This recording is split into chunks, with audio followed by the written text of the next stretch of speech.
Hello, everybody. Welcome to the Buckeye Weekly Podcast. I am Tony Gerdeman, here, as always, with Tom Orr. Tom, how's it going? Tony, we get to continue our spring football preview series today, so I am great. We got a couple interesting position groups left, I think. Everything on the defense this year is so intriguing to me because you got new guys coming in. You know, our last two position groups, we have transfer guys coming in. You've got guys potentially shifting positions. You've got the whole Jim Knowles scheme piece of it. Like there is a lot to talk about today.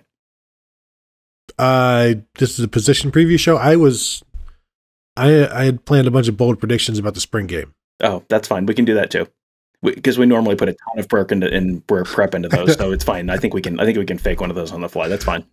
Just wing it. Just wing it. Yes. No. Today is the linebacker preview show. Tom, there's only two linebackers on the team, so this is going to be like a 7-minute show. Like they only use two linebackers, so this will be a mini-sode, if you will. But no, there is it's an Ohio State defense that has basically last year employed two inside linebackers, sometimes a Sam. Certainly saw that third linebacker in the Rose Bowl against Utah.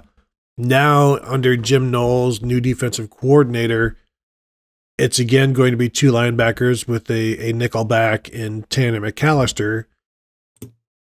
But there will probably be a Sam somewhere at some point. But if we look at the depth chart right now and assume it's just two linebackers for the most part, it's not exactly cut and dry yet because you've got at the middle linebacker, you've got Cody Simon and you've got Tommy Eichenberg. Eichenberg finished the season as a starter, but Simon was injured for much of the year, and Simon still started, I think, 8 games last year, 8 of the 13 games for the Buckeyes. And so I think there is still some questions to be answered there at will. It certainly seems like it'll be Steel Chambers again.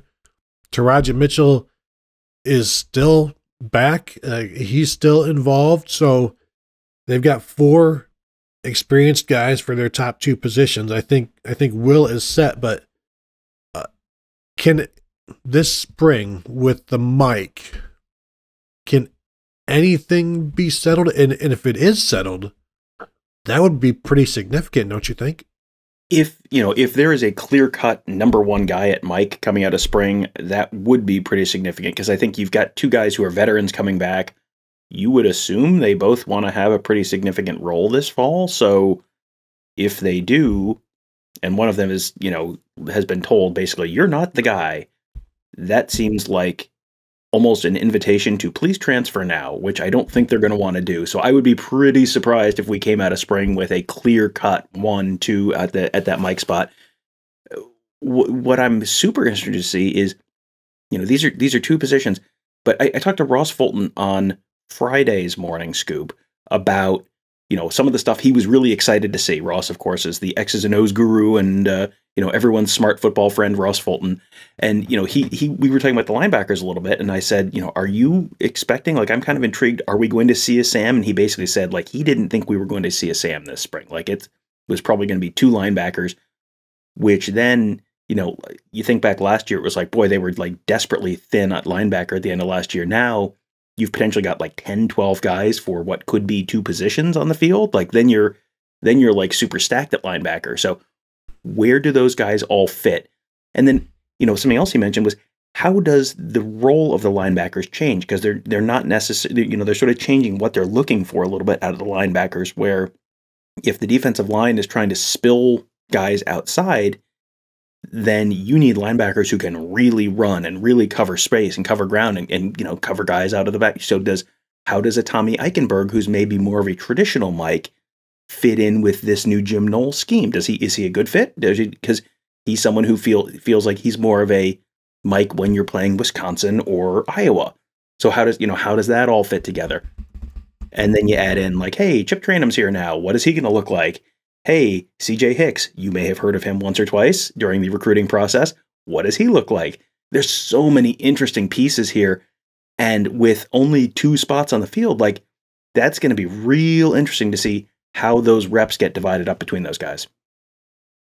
Yeah, and when you go back and look at the Oklahoma State linebackers under Jim Knowles, they're not big lumbering dudes. They're 5'11", 6 foot, 225, 230 pounds. Leading tackler Malcolm Rodriguez came to Oklahoma State as a dual threat quarterback / safety and grew into this guy who could run. And so, yeah, that's an interesting question. I think we feel like Steel Chambers can run. But there are questions, and maybe that takes us to the biggest, the next step of our preview shows where we talk about the biggest questions is how well these guys maybe fit into Jim Knowles' defense. I think that might also be the biggest concern. And we getting back to the Sam thing, though, that's interesting to me because we have, I think, was it 2019 with Ryan Day's new defense. I don't know that we saw the bullet in the spring, and we didn't. I don't know that we saw the bullet until fall camp, and so there was like this anticipation of what it's going to be, and it was just like, well, Brendan White's just playing another safety. Like there was nothing fancy going on, and so I wonder if there's similar things going on with the Sam, because I still think there has to be a third linebacker at some point, not in a base or anything like that, but there will be times for it. And so, do they need to do that right now? Probably not, because you've got a very fairly veteran set of linebackers. If you're talking about, is Cade Stover a linebacker? Is he a Leo? I don't know. Palaie Teote has been around for a while. But they also have like different kinds of guys that you would maybe consider a Sam, because Chip Trayanum is certainly not anything like Palaie Teote or Cade Stover. They're different types of guys. But I'm also wondering then is if you want guys that run, is there a possibility that Steel Chambers is a Mike and then you've got CJ Hicks or somebody like that? Well, I don't expect CJ Hicks to like win any type of job this season, but if you want guys that run, and if Cody Simon and Tommy Eichenberg aren't that guy, I mean, you've got to figure that out, obviously, and that's if Steel Chambers starts out this spring in the middle, that's one of those things where we talked about that on Sunday's Morning Scoop about being at the practice where all kinds of things can just happen out of the blue, and then it becomes like a big story. And so I'm not saying that's going to happen, but it's stuff like that can happen where you're trying stuff, and it's interesting to find out that like the coach's first, not first impression, but this is where I think you will start out initially. And then now you've got to prove me wrong about that. Or now Jim Knowles is going to get so much information from watching these guys after one practice. And yeah, you got to remember he's starting from basically zero on a lot of these guys. And yeah, I mean you've seen film, but you really are you've seen guys running in a somewhat different defense. So yeah, you really are starting kind of from zero with a lot of them. So I think you're going to see a lot of change over time. It sounded like they were maybe looking at starting both Hicks and Gabe Powers at will, and they're both on the smaller side. Hicks is listed at 220, Gabe Powers at 214, and most of the other linebackers are in that 230, 240 range. Some of the Sams, Mitchell Melton, Palaie Teote, are in the mid to high 240s. Those guys, where do those guys fit? That's another interesting question, because if there isn't a Sam, and those guys are, I don't know if Mitchell Melton is going to be healthy this spring or not. I have not heard that. He's kind of a little bit of the forgotten man at the linebacker position, because he's a lot like Tyler Friday, where he was out all year last year, and you just I think a lot of people just kind of forgot about him. So he should be back at some point this year, whether it's spring or fall. Where does he fit? Does he kick down to Leo at that point? Is that, or is he going to drop weight and play in the middle?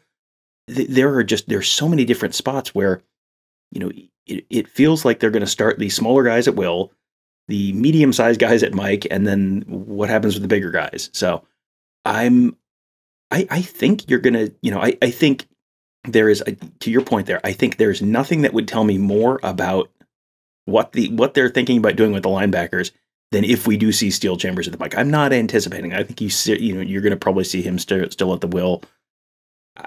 Is Cody Simon healthy this spring? That's kind of an open question. We'll see if he's at practice on Tuesday. If Cody Simon's healthy and they still have moved Steel Chambers over to Mike, which again, I don't anticipate, but if they do, that would tell me a lot about what they think what they think they need from this defense this fall. Because you're playing Wisconsin, yes, you're playing Iowa, but like 10 of your games, you're not playing those two teams. So I think they're going to have to. I think they're going to have a lot of shuffling between those two spots, and who kicks down to Leo and all that kind of stuff. I think you're going to see a lot of movement throughout those three positions during the course of the spring. They'll want the two inside linebackers to be interchangeable and be able to play both positions. But yeah, I'm with you. I don't anticipate Steel Chambers going to middle linebacker. It's just an interesting thought. If you want guys that run, you put your two certainly seemingly most athletic, fastest guys. But the problem with that is one of them is probably a true freshman and would not be ready for anything like that. I think it's going to be interesting to watch Chip train him.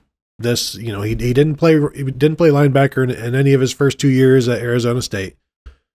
So where he is from practice 1 to the spring game, which is practice 15, let's see that rise or the movement, the ups and downs. That'll be interesting to watch. If he's starting out and this is another difficult portion of trying to figure out where everybody's going to be, because there are so many guys. And if there are only two linebackers, is he a Will or is he a Mike? Who knows? Probably a Will. We'll see. And then where is he in that pecking order in day 1? And then where is he in that pecking order? Practice 15. Although I should say in practice 15, he may be starting, but that may be because the teams are split up. So let's practice 14, let's say, where you get a real idea of where everybody is repping before they split teams and everybody kind of moves up a spot or two on the depth chart. It'll be interesting to watch his projection. I'm wondering if there's anybody that can make this Tommy Eichenberg kind of jump where he really didn't do anything for his first 2 years and then it ends up, having a very solid season. Is there somebody this spring that can do that? And when you look at stuff, there's Mitchell Melton, you mentioned, who was out last year. Don't know really his status right now, but is there anybody that can make a jump this spring that hasn't, Pala'i Naoteote, for instance, where you've just been kind of a not a bit player, but kind of a bit player. We have one specific role for you. You are the edge linebacker on goal line and short yardage. Can he go from that to being what he was at Bishop Gorman, when, to me, he looked like the second coming of, he was a bigger Ryan Shazier? He's an interesting guy because you've got the role question with him. And, if the linebacker unit is getting smaller, if anything, rather than bigger, that would kind of trend against him. Plus, he's had health issues. Mm-hmm. If they can get something out of him this spring, if he can take on a bigger role, that would be great. If there is a role for him and they feel like he fits that well, that would be great. I don't, does he have to lose weight in order to trim down a little bit, to be a little bit faster, to be a little bit quicker, to be able to do some of the stuff out in space that they want him to do? Maybe. Or do they have to move him to Leo to make that happen? He's an interesting character, interesting choice there. Mitchell Melton, to me, is kind of like the $64,000 question, because he was someone I think they were pretty high on before that injury last year, and then he missed the whole season. So is he back to 100% now? Is he, going to be sort of limited this spring? Is he going to be able to go at all this spring? That's going to be an interesting story to watch, because I think he's another guy who, he and Cody Simon, I think they were pretty high on both of those guys, and then both of them were banged up last year. Melton missed the whole year. Cody Simon, I kind of want to see Cody Simon. If Cody Simon's healthy, I want to see a healthy Cody Simon this spring. Let's see what you got, because he was viewed as their best option at the mic, even though he was banged up all last year. So that tells me they really like what they have with him. And I'd like to see what a healthy Cody Simon looks like, because we've seen what a banged up Cody Simon can do, and it was okay. But if you're playing with a bum shoulder as a linebacker, that's going to hold you back a good bit. So if he's healthy, I'd be really interested to see. Maybe he's, even though he's a guy who played a bunch and started the majority of games last year, he's still somebody who could take that leap. Reid Carrico is another one who, I think he was someone else who was just kind of like forgotten last year. True freshman out of a small school program in Ohio, is going to take a little bit of time to develop. They like him a lot. what is he going to look like with a year now in the system? And does he fit in? Because he's in that 6'2", 230 range where that's more the size of linebackers I think they're looking for now rather than like the 245 kind of guy. So he's someone else I'm kind of interested to see where does he fit? Does he maybe take a little bit of a step forward this spring? Because that's someone with an opportunity to do it.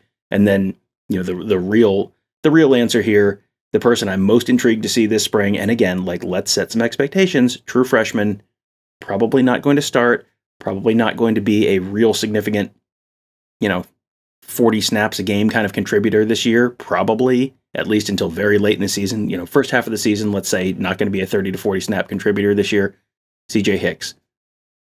Very intrigued to see where he starts, how quickly he moves up the pecking order. Does he start moving up the pecking order, or does this take a little bit of time like it did with Reid Carrico?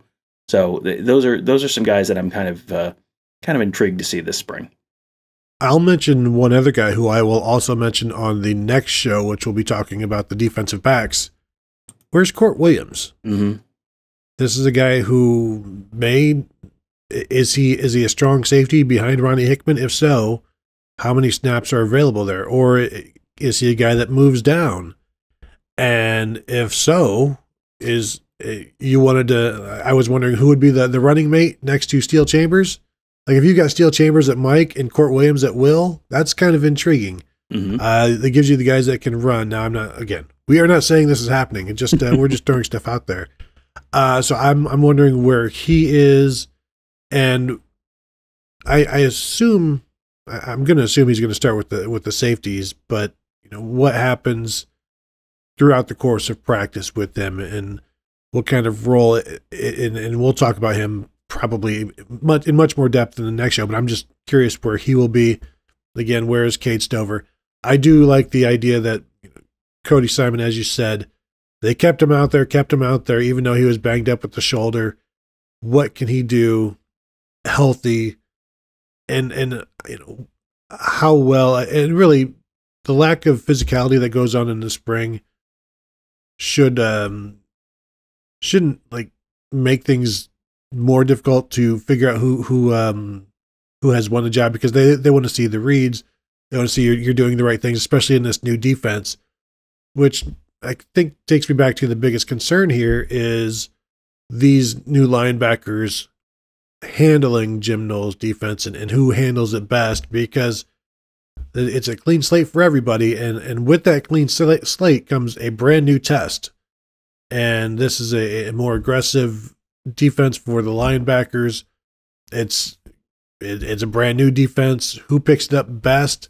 Who picks it up best early versus who picks it up best in August? Like there's going to be an opportunity for guys to catch up over the offseason in terms of understanding the defense, and if somebody has a better grasp on it in March, somebody else may have a better grasp on it in September. Somebody else may have a better grasp on it in November.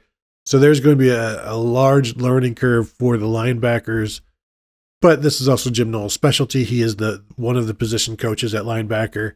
He will have help from graduate assistant as well, but just finding that fit, those two fits, and the Will and the Mike, I think for me is the biggest concern, because I think there are so many guys here that things should work out, but who are they? How well do they fit? And do the best guys, are they just like a C+ fit, or are the best guys an A+ fit? I think there's some concern there. There's some concern, but I think there's also, you just kind of have a numbers game here where they have a tremendous amount of talent in that room. And the odds are some of that talent is going to end up being A-level talent instead of C+ level talent this spring, when you have to take into account all the other stuff they have to do in order to be on the field this fall, whether it's, learning the defense, or in the case of Chip Trayanum, learning how to play linebacker. Like you have a bunch of stuff that guys are going to have to get up to speed with. The freshmen have to get up to speed with, like being a college student, all that kind of stuff. Like some of that's going to take some of those guys out for this fall. But you have enough lottery tickets here that are potential high value lottery tickets that it feels like some of them are going to hit. They're going to, you can't have 12 linebackers and like okay, this guy's not going to work out because he got hurt, and this guy's not going to work out because he's too big. This guy's not going to work out because he had trouble picking up the playbook. You still have like 7-8 guys in there who potentially have that, have the ability in them to be outstanding linebackers this year. You only need to hit with a couple of them. So that, I think, is a reason for optimism. Trainum's a really interesting case because normally coming in as he's got to figure out the linebacker piece. He played running back at Arizona State, so, he has played linebacker before. There were people who wanted him to play linebacker coming out of high school. He wanted to go play running back, so he went to Arizona State, but he has played linebacker before. He's a lot like Steel Chambers. Steel Chambers last year started in June and was getting snaps at the beginning of the year, and you look through the snap counts last year, and it was like 9 against Oregon, and then like 17 against Tulsa, and it just kind of kept going up throughout the year. And that was starting in June. Chip Trainum's coming in for the spring, so he's got 15 extra practices. It feels like if he can pick it up as quickly as Steel Chambers did, okay, that's going to be, he has the opportunity to get on the field early. The fact that he's coming in and has to learn the defense, well, guess what? Everyone else has to learn the defense too. No one has a head start on him on that front. So maybe that makes it even more possible for him to be on the field relatively early this year, where maybe it is the 2 former running backs who are end up starting at linebacker this year for Ohio State, Chip Trainum and Steel Chambers. I mean, that would be a very interesting story. And, you will, I'm sure, have all sorts of hot takes flying around about what that means and all of that. But that would be a really interesting way for this to potentially play out. I don't think I see that, but I could see both of those guys in the top 4. If it's Steel Chambers and Chip Trainum and Cody Simon and Tommy Eichenberg, say, like those 4 guys as your top 4. Like, okay, I could see that potentially being the top 4 linebackers going into the first game. But yeah, that I think is going to be a really interesting piece of this, is the fact that everyone has to learn the new defense means that Chip Trainum is not coming in at as much of a disadvantage as he might be otherwise. I also think so. They've got 10 scholarship linebackers in this spring, not even including Cade Stover, for 2 spots. Coaches like to say, Tom, that competition makes everybody better. There is going to be an incredible competition for 2 starting linebacker spots with 10 or 11, maybe 12 guys on scholarship battling for these 2 significant roles that are going to end up being very productive roles, are going to put you kind of in the spotlight of this defense and allow you to make a name for yourself. So if you want to be that guy, you better be studying, you better be doing like everything Hulk Hogan said, saying your prayers, taking your vitamins, all of that, and studying the playbook. And that's just to have a chance. And then you've got to, execute, obviously, make the plays that are there to be made. And that's another thing where these are playmaking positions. They can be playmaking positions. So it's one thing to say, read it, but if you're not making the plays, you're not executing, that'll take you back down a notch. And so when the plays are there to be made, the guys who execute those, well, I think eventually, obviously, take over. But just the sheer competition is going to make everybody better, and then could take the A- guy to an A, or B+ guy to an A, where you didn't even know you had it in you, but you had to overcome not only your own lack of understanding of the defense, that you study that, but then you had to overcome so many more people. And then if you've done all of that, then you would think that would make you good enough to handle the job. And there's so much additional pressure on so many guys, because this is not necessarily a last chance for half of the linebackers, but you can see the last chance for several of these guys on this team, either guys who have been hurt, guys who have been around for quite a while, guys who've transferred in and been around for a little while, or guys who have been hurt also. I mean, there's a lot of guys where it's like, you may have a little bit of a desperation and a little bit of, maybe not desperation, but urgency to really, really take that next step this spring, because we always do the guys for whom this is a very important spring list, and feels like there's a lot of linebackers on that list this year, not just because of amount of experience and you're running out of years of eligibility, but also you have so much talent in that room. Like last year, it was almost like an open casting call. Like, anyone who is healthy and can play linebacker at the end of the year, come on down, because Cade Stover, congratulations. Cade Stover is still listed as a tight end on the roster. Cade Stover was a linebacker at the Rose Bowl. Like it was like an open casting call last year. You had, Rowan McCullough last year playing linebacker in the spring game. Same thing. Like, I mean, they needed bodies there. This year, it is, you need to have more than a pulse and a helmet and a neck roll to play linebacker this year. Like you've got to have, it's going to take a lot to get on the field there. That, iron sharpens iron, as they will say 10,000 times this spring. So this is one of those positions where that might be even more true than in some of the other spots. You make a good point though, Tom. If two guys are even, I think if I'm competing with one guy and we are both even, if I put on a neck roll, I'm leaving. Like now I have ascended. I am the starter now. I am the captain now because neck roll, I've got it. And so how do you compete with that? And then the other guy goes like, but I have a black visor. And you're like, ugh. But, oh, man. Hey, cowboy collars. I mean, that's still a thing, right? You can still, cowboy collar and black collar, boom, all American. But yeah. And so I think it's also going to be interesting to watch the guys who started last year. Like, I don't want to give up my job. And I'm playing for a coach who doesn't know me. And basically, there are no laurels to rest on here, Tom. There are no laurels. The laurels are gone and there's no resting allowed. And so you've got to basically everybody's square one. I don't care. I started 8 games. I started 6 games, whatever, Did you start any games in 22 yet? No. So, have you started anything in the spring? Doesn't matter. So, that'll be interesting to watch. Tom, let us take a quick look at what is going on in Michigan, where they have lost their leading tackler, Joshua Ross, inside linebacker.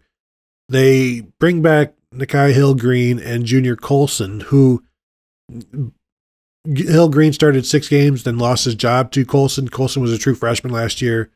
So those two guys are back. Colson, I think, is going to be pretty good. But there's, like we always talk about with Michigan, like where is the depth? They obviously need to prove that. They also, the outside linebacker position, David Ojabo, if you want to consider him a linebacker, obviously he is gone as well. So they will need to replace him. Just looking at it right now, I think like I said, I like Colson. Hill-Green, he won a job and then the freshman caught him. So I think there's a spot for him as well. But anytime you have to replace your leading tackler, there are going to be concerns.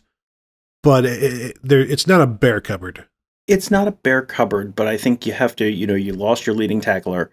And then also you lost, I think the bigger issue the linebacker is going to have this year is you lost all the guys who were chewing up all the blockers in front of you. Like I feel like Michigan's linebackers had a lot of clean runs at plays last year that they might not have this year without having to have Aiden Hutchinson and David Ojabo accounted for. That I think that's going to change how teams are blocking Michigan. I think that's going to be something you're maybe going to see some real. Yeah, I think the tackle numbers for the linebackers on the whole, the linebacker unit on the whole, might fall a little bit this year because you have, not only did you lose your leading tackler, but also those linebackers. If you can get those offensive linemen up to that second level, that makes life a little more difficult for those linebackers to get a hand on guys. So, this is by far the not the biggest concern for the Michigan defense, but this is an area where it feels like you might have a drop off in production, even if it's not a drop off in play necessarily this year, just because I think life might be a little more difficult behind what is probably not going to be nearly as good of a defensive line this year. Whoa, Tom, you're saying there's going to be a drop in the Michigan defensive line just because they lost a couple of first rounders? Tom, this is Michigan. They don't rebuild, they reload. So would you like to express your apology now or perhaps in a future episode of the Buckeye Weekly Podcast?